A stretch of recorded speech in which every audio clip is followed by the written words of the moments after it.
starring George Burns and Gracie Allen.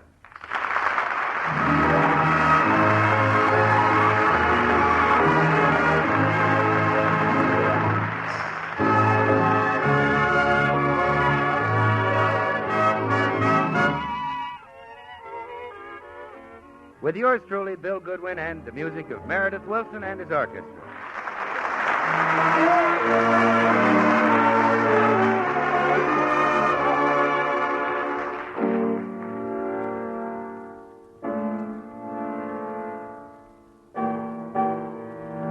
Here's Meredith Wilson with his chiffon arrangement of If I Loved You.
As we look in at the Burns home today, we find George and Gracie discussing the problems of their next-door neighbor, Meredith Wilson. So, Meredith is going to drop over, George. He has a date tonight, and I want you to give him some advice about women. What? Again? Why doesn't his father have a talk with him? His father is even shyer with women than Meredith. Oh, so he got a shyness from his father. Yes, and it not only affected Meredith, but his 10 brothers and 14 sisters. Well, I don't think I'm the one to advise him about women. Oh, I bet you know plenty about women, George Burns. I wouldn't be surprised if you used to be quite a ladies' man. Me?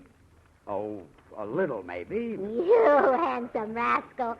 I'll bet you were plenty of competition for Francis X. Bushman. Yeah, took plenty of dames away from George Alice, too. Well, don't tell me you don't know anything about women. I knew the first time I kissed you that you'd been kissed before. You were dynamite. Really? Sure. You kissed almost as good as I did. Thanks. So you will have a talk with Meredith? Well, I guess it is sort of selfish of me to keep all my vast knowledge about women to myself. They didn't used to call me Volcano Lips for nothing. Why, you've forgotten more about love than most men ever knew. Yeah, I guess I have. I wish you could remember a little of it. I'll try. Oh, this must be Meredith. Come in. Howdy, folks. Hello, Meredith. Gracie tells me you have a date tonight, Meredith. I surely have. Her name is Peggy, and I'm awful anxious to make a good impression, so I thought I'd like to get some advice from the old master himself. Well, you've come to the right place. Yeah, I know Bill Goodwin usually drops in. Meredith, it's possible that I can tell you some things about women. Oh, well, thanks, George, but you probably just heard the same rumors I have. Well, listen, Meredith. No amount of talking about women is going to take the place of experience. You ought to get out and rub elbows with them. Is that fun?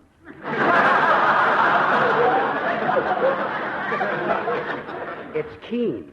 Come in. Hi, Oh, folks. hello, Bill. Hi, Bill. Hello, Master. Hi, Meredith.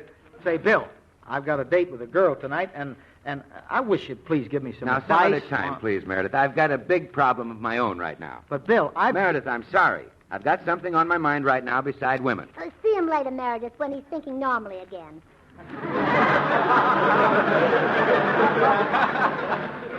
Well, okay, I'll drop back then. What's up, Bill? Yes, it must be pretty important if you refuse to talk about women. Gracie, I don't think only about women. I think of my career, too. And that's what this is about. I want fame and success and lots of money. Well, of course you do. Sure. Look at the women I'll be able to get. Bill, suppose you tell us what this is all about. Well, George, there's a part open at my studio that I'm dying to get. It's in a picture called Love in a Cottage. And who do you think I'd be playing opposite? Ingrid Bergman. Really? Yeah. Can you imagine Ingrid Bergman and me playing opposite each other? What an opportunity. What a chance to become the biggest picture name in the country. Well, sure. And, of course, it'll help me, too.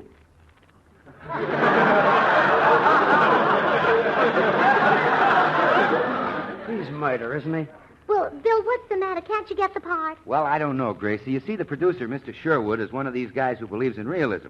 The part is a married man, and he feels only a married man could play it. Well, there's only one answer, Bill. Get married. Well, sure, pick out one of the girls you're engaged to and surprise her.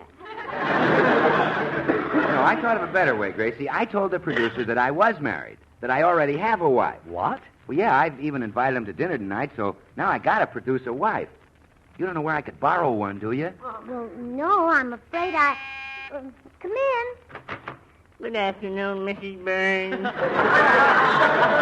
Here's your mail. Oh, thank you, Mr. Postman.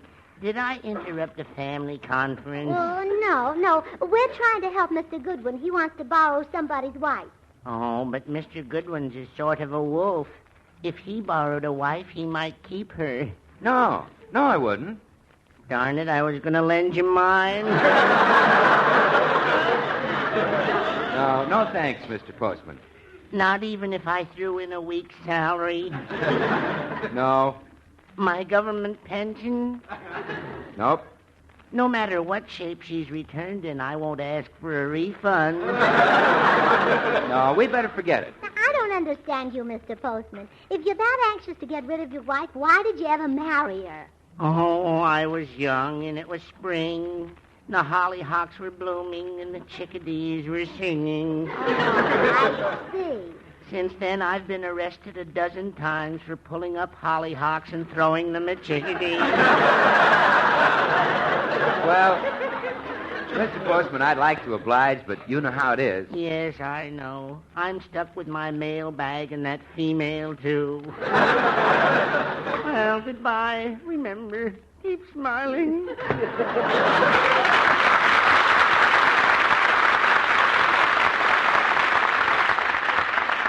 Well, Bill, I guess you'll have to look somewhere else for a wife.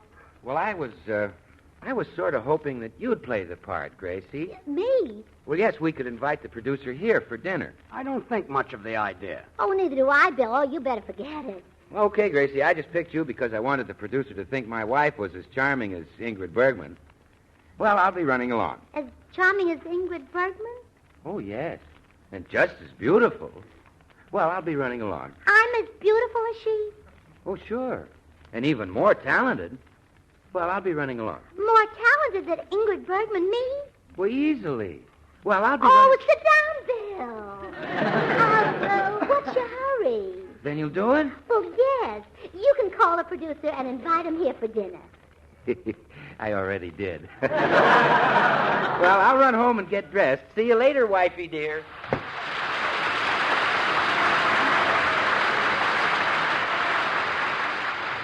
Here's Meredith Wilson and his chiffon arrangement of that top tune, Till the End of Time.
be done.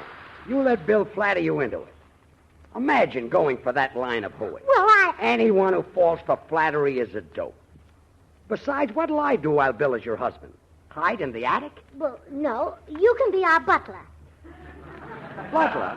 Nothing doing. Oh, all right, dear. I just wanted to show Bill that you're a finer actor than Charles Lawton, that's all, but forget it. Me? Finer than Lawton? Oh, yes, and much more convincing, but that's all right. Forget it. More convincing? I am? Well, of course. No one could play an English butler like you could, but forget it. Don't try to talk me out of this part. Blimey, Governor, the bloomin' dinner is served. Shall I pass the tomatoes? Oh, then you'll do it? Quite, old bean. Frightfully amusing and all that sort of rot. Oh, you're cute.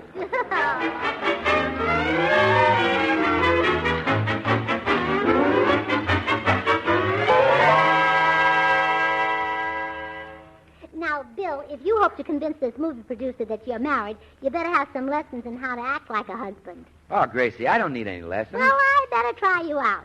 Now, I'm your wife, and I say, do you love me, darling? Yes. Yes, my beautiful queen. I love you deeply, devotedly, tenderly, passionately, and I shall always love you.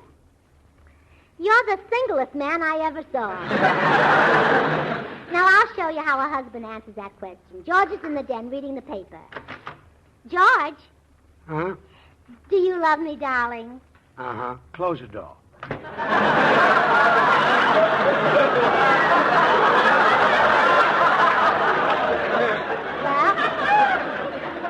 see what I mean? Gee, the little man's a ball of fire, isn't he? Are all husbands like that? Oh, no, not right away. The first year, they sit across the breakfast table and tell you how beautiful you are. That lasts until the first anniversary. Oh, I see. I think that's why they call it the paper anniversary. From then on, they'd rather read the paper. Say, what time is the producer coming to dinner? Well, Mr. Sherwood will be here at 7:30, George, which means you'd better hurry and teach Bill how to act like a husband. Well, it's very simple, Bill. Now go outside and come in like you're a husband coming to dinner. Okay. Darling, Dearest. here's a big hug and kiss from your loving husband. We better run through that again. Here's a big hug and kiss from your loving husband. Once more. Gracie, I don't like this. How do you know? You've never tried it. Never mind. Get on with the singing. And, Bill, try to remember that you're a tired, hungry husband coming home after a hard day's work. Don't be so agreeable. Oh, okay. What do we got for dinner, wife? Oh, we're having the most wonderful dinner, dear. First, there's caviar. Now you're working. Then, turtle soup. Then pheasant under glass. Then crepe Suzette.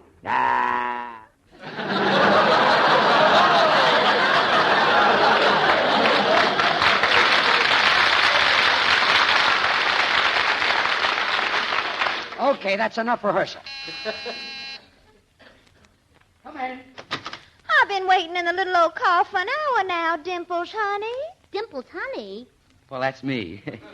I'm sorry, baby. Folks, I'd like you to meet the one and only girl, the girl I really love, Miss, what's your name again, kid? Cynthia L. Culpepper. Oh, that's right. Glad to meet you, Cynthia Lou. Oh, the pleasure's mine, sir. I've always wanted to meet Bill's father. And this charming lady must be Bill's sister. Oh, no. I'm his wife. His wife. Well, just temporarily. You see, I was George's wife until Bill came in. And now I'm Bill's wife this evening. But tomorrow I'll be George's wife again, and Ingrid Bergman will be Bill's wife. But when they finish Love in the Cottage, maybe you'll be his wife. Just remember, this is Hollywood. Well, it certainly is living up to its reputation. I'll see you later, Mr. Dimples Goodwin. Wait, Cynthia Lou. Unhand me, you Yankee. Holy smoke, now I am in trouble. What a mess. Oh, gee, I'm glad you're still here, Bill. Will you give me some advice now, will you, Bill? Please, Now, Bill, later, will you? Meredith. Bill, please? Later, Meredith, later. I'm busy. Bill, just tell me the first thing I should say to Peggy tonight. Oh, go jump in the lake. Gee, why couldn't I have thought of that?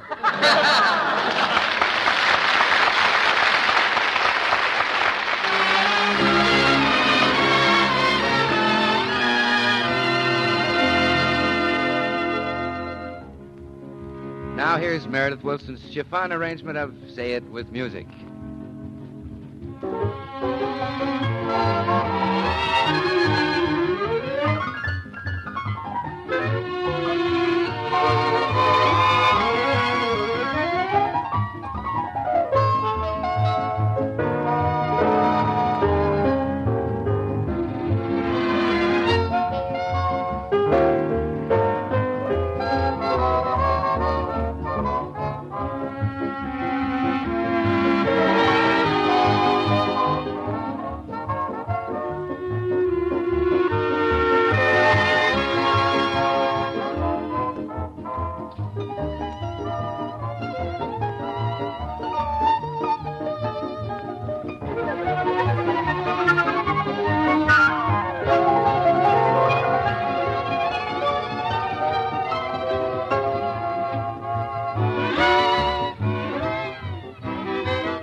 Better hurry up and get dressed, Gracie. That producer will be here any minute. Oh, yes, dear. Give me a hand with this girdle, will you, dear? It's so tight. Okay.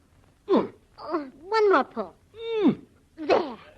Oh, darling, it makes you look wonderful. Well, I knew it was the only way I'd ever get those tuxedo pants to fit me. Haven't worn them for 10 years. Oh, how about it? Can you get them fastened? Nope.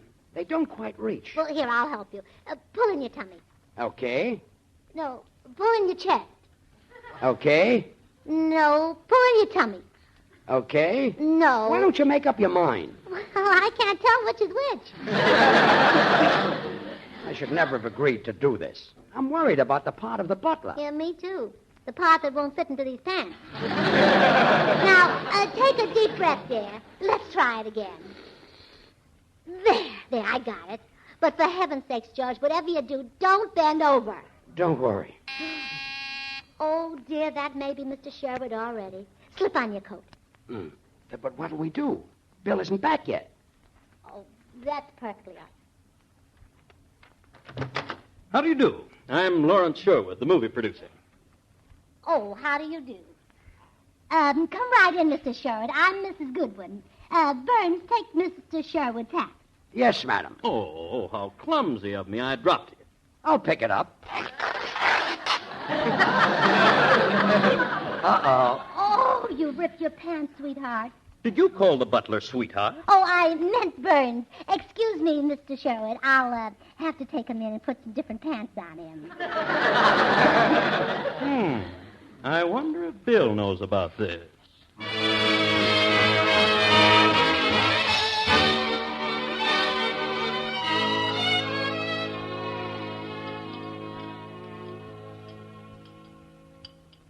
Well, that was a delightful dinner, Mrs. Goodwin. Mrs. Good... Oh, yes. Well, thank you. You may clear the table, Burns. Very good, madam. Hubby, dear, take Mr. Sherwood into the living room, and I'll have Burns serve the coffee in there. All right, lovey-dove. It's a charming place you have. Well, George, the dinner went off without a hitch. Now, bring in the coffee and some brandy, too, into the living room. Now, wait a minute. I've only got one bottle of brandy, and I've been saving it for 10 years. Bring it in, dear. But we never serve brandy after dinner. Maybe you Burnses don't, but we Goodwins know how to live. Well, I'm not going to let those two guys drink up my precious brandy. But look what's at stake, dear. A pot opposite Ingrid Bergman. And just think of her, George. Beautiful, luscious, divine Ingrid Bergman. Now, how about the brandy? Bergman can have a drink, but not those two guys. George, have I ever forced you to do anything against your will? Yes. Well, I'm still at it. Bring in the brandy. Yes, and I'm really settled down. Yes, sir, Mr. Sherwood, there's nothing like being a family man. Oh, you're right, Bill. And if I may say so, you've a mighty pretty young wife. Well, of course you may say so, Mr. Sherwood. After all, you're a guest. Thank you. But I'm not really as young as I look. I'm way over 20. Really? Oh, yes. Weeks and weeks. Burns, we're waiting. The brandy, madam. Well, don't just stand there, Burns. Offer some to Mr. Sherwood. Yes, madam. You wouldn't want any of this brandy, would you, Mr. Sherwood? Why, I wouldn't mind a little. I wouldn't take too much. It's lousy. Why, Burns, you let Mr. Sherwood have some of that brandy. Certainly, and take all you want, Mr. Sherwood. There's nothing cheap about us Goodwins. Hand Mr. Sherwood the bottle, Burns. Yes, sir. Very good, sir. Well, don't you want any, sweetheart? Certainly I do, but he'll drink up all the brandy. I was talking to my husband. Oh, beg pardon, madam. Don't you want any, sweetheart? Well, I'll have a drop or so, lover. When Mr. Sherwood has had his, I'll finish the bottle. What? Burns, bring us a box of cigars. Cigars? Yes, they're in the sideboard in the dining room, the second I drawer. know where they are.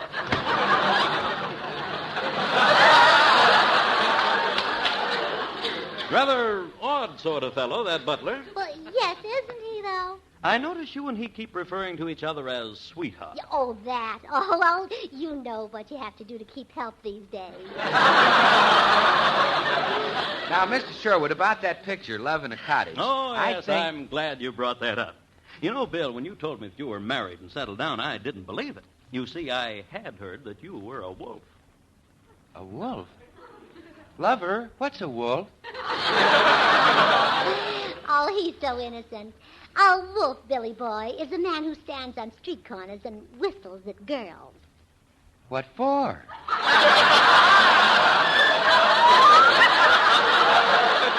Well, darling, so they'll get in his car and he can hug them and kiss them. Oh, any man who'd do that should be run out of Hollywood. Well, it would be a pretty dull place with just women. Yes, Bill.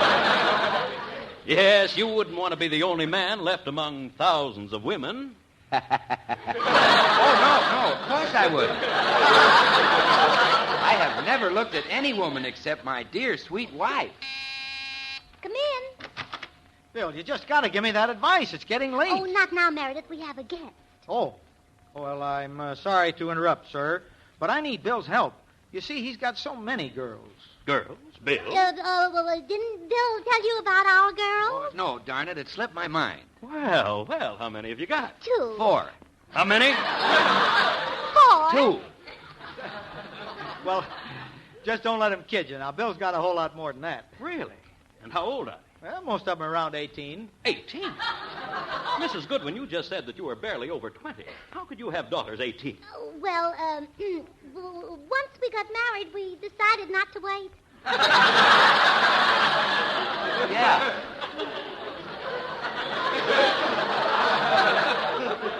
Say, I don't exactly know what's going on here, but I just came to get some advice from the biggest wolf in Hollywood. And just who is that?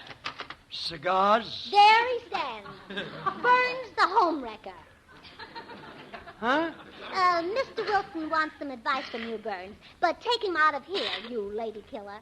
I don't want my husband to hear that kind of talk. But you... Quickly, Burns, take him out. I don't want my ears soiled. Okay. Oh, that butler is such a wolf. Yeah. So now you understand what Mr. Wilson was talking about. All but one thing. those grown daughters. Oh, well, they're not really grown. One's 2 and the other's 3. But Mr. Wilson said there were 18. Oh, well, they're a little large for their age. Where are they now? I'd like to see them. Well, we have them in boarding school. Yes. We feel that every child should learn how to board. Yeah.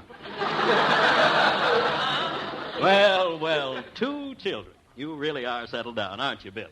Oh, you bet, Mr. Sherwood. Now, about that picture, Love in a Cottage. Oh, yes, I'm glad you mentioned it. Now that I see you're really happily married, I think that... Come in. Now, looky here. Poor little old me has been kicked around. All poor little old me can stand. Uh-oh, poor little old us. I demand that Dimples marry me right away. Dimples? Who's Dimples? Cigars? Well, really, Burns, this is too much. Huh? You take this girl right out and marry her. Marry her? Now, see here. Get going, Dimples. Okay. Oh, what a man. Does this sort of thing happen often? Oh, constantly. Why, Burns is responsible for half the women on Mr. Anthony's program. Yes. Really, dear, you must fire that awful chaser. He may lead me astray.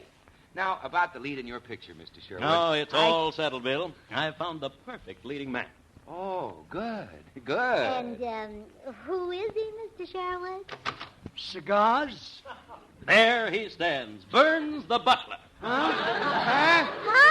But I thought I'd get the lead in Love in a Cottage. That's what I've been trying to tell you, Bill. We're not making Love in a Cottage. Instead, we're doing a picture called On the Prowl, the story of a wolf. And Burns is just the type. Oh, no.